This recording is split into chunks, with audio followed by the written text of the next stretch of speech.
তো আমাকে একটু ইগনোর করো, কারণ কিচেনে আছি, প্রচুর গরম করছে, পুরো ঘেমে গেছে যাকে বলে। তো বাড়িতে তো সবাই আম খেতে ভালোবাসে, বেশিরভাগ লোকের সবাই আম খেতে ভালোবাসে। এই দেখো আম, আম পুরো মানে কোনো জায়গা থেকে তোমরা বুঝতেই পারবে না আমটাই কোনো ডিফেক্ট আছে, কিছু নেই। ডিফেক্ট মানে অনেক পোকা টোকা আছে। আর এদিকে দেখো আমার ছেলে অলরেডি খাচ্ছে, এই দেখো আম লাভার খেয়ে নিল, বা অনেক সময় চোখে পড়লো না। আমি যেহেতু কাটছি আমি জানি কি আছে আমটায়, মানে কি বেরোলো। তো এবার চলো তোমাদেরকে দেখাচ্ছি, চলো। এখানে দেখো, দেখা যাচ্ছে, দেখো মানে ছুরি দিয়ে কাটতে কাটতে কেটে গেছে। আমি কথা বলতে বলতে ভেতরে ঢুকে গেছে পোকাগুলো, এই দেখো, এই দেখো, দেখা যাচ্ছে, এই দেখো, এটাতে দেখো, এই দেখো,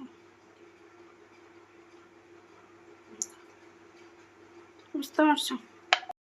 তো এটাই বলছি সবাইকে, মানে আম খাবে তো একটু দেখে শুনে খেও, কারণ এত আমরা আম খেতে ভালোবাসি, সবাই আম খেতে ভালোবাসে। এই পোকা টোকা একবার যদি খেয়ে নাও, একবার যদি অরুচি হয়ে যায়, আর খেতে ইচ্ছে করবে না, শরীর খারাপ লাগবে রীতিমতো।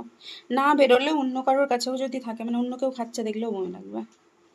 তো যেহেতু বৃষ্টি পড়ে গেছে, এবারে সাবধানে একটু আম খেয়ে। আমার পেটু দেখো এখনও খেয়েই যাচ্ছে, এ দেখো দেখে দেখে খাচ্ছে, কিন্তু চেক করে করে খাচ্ছে, যেহেতু আমি দেখালাম তাই জন্য। আর চেক করেই খাওয়া উচিত।